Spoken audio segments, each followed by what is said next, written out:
بسم اللہ الرحمن الرحیم۔ حضرت سیدنا یزید بن مسیرہ رحمۃ اللہ علیہ فرماتے ہیں، ہم سے پہلی امتوں میں ایک شخص تھا جس نے بہت زیادہ مال و متاع جمع کیا ہوا تھا۔ اس کی اولاد بھی کافی تھی، طرح طرح کی نعمتیں اسے میسر تھی۔ کثیر مال ہونے کے باوجود وہ انتہائی کنجوس تھا، اللہ پاک کی راہ میں کچھ بھی خرچ نہ کرتا، ہر وقت اسی کوشش میں رہتا کہ کسی طرح میری دولت میں اضافہ ہو جائے۔ جب وہ بہت زیادہ مال جمع کر چکا تو اپنے آپ سے کہنے لگا، اب تو میں خوب عیش و عشرت کی زندگی گزاروں گا۔ چنانچہ وہ اپنے اہل و عیال کے ساتھ خوب عیش و عشرت سے رہنے لگا۔ بہت سے خدام ہر وقت ہاتھ باندھے اس کے حکم کے منتظر تھے۔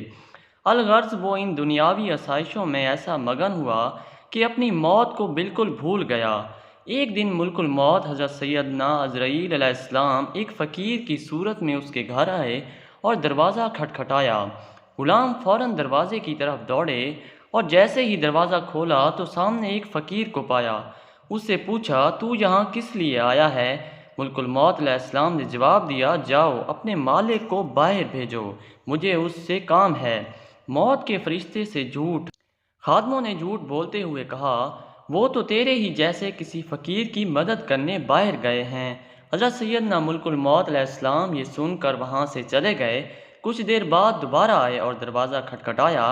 غلام باہر آئے تو ان سے کہا، جاؤ اور اپنے آقا سے کہو میں ملک الموت علیہ السلام ہوں۔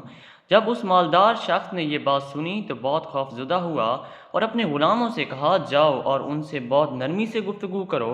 خدام باہر آئے اور حضرت سیدنا ملک الموت علیہ السلام سے کہنے لگے، آپ ہمارے آقا کے بدلے کسی اور کی روح قبض کر لیں اور اسے چھوڑ دیں، اللہ پاک آپ کو برکتیں عطا فرمائے۔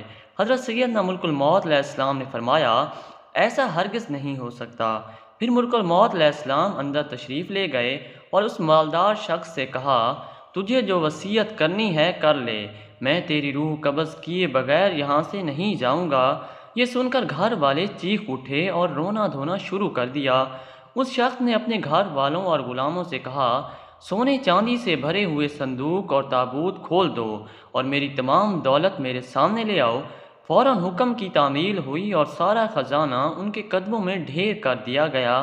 وہ شخص سونے چاندی کے ڈھیر کے پاس آیا اور کہنے لگا، اے ذلیل و بدترین مال، تجھ پر لعنت ہو، تو نے ہی مجھے پروردگار عزوجل کے ذکر سے غافل رکھا، تو نے ہی مجھے آخرت کی تیاری سے روکے رکھا۔ مال کا جواب۔ یہ سن کر وہ مال اس سے کہنے لگا، تو مجھے ملامت نہ کر، کیا تو وہی نہیں کہ دنیا داروں کی نظروں میں حقیر تھا؟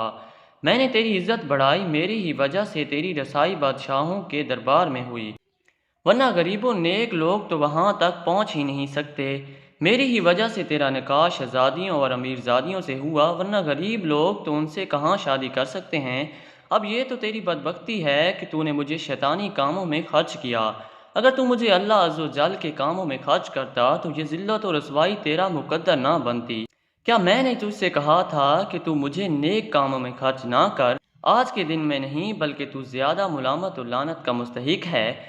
اے ابن آدم، بے شک میں اور تو دونوں ہی مٹی سے پیدا کیے گئے ہیں، بس بہت سے لوگ ایسے ہیں جو نیکی کی راہ پر گامزن ہیں اور بہت سے گناہوں میں مستغرق ہیں۔ امام ابن جوزی رحمۃ اللہ علیہ کوی فرماتے ہیں، گویا مال ہر شخص سے اسی طرح کہتا ہے، لہٰذا مال کی برائیوں سے بچ کر رہو اور اسے نیک کاموں میں خرچ کرو۔ اللہ ہم سب کو سمجھنے اور نیک عمال کرنے کی توفیق عطا فرمائے، آمین یا رب العالمین۔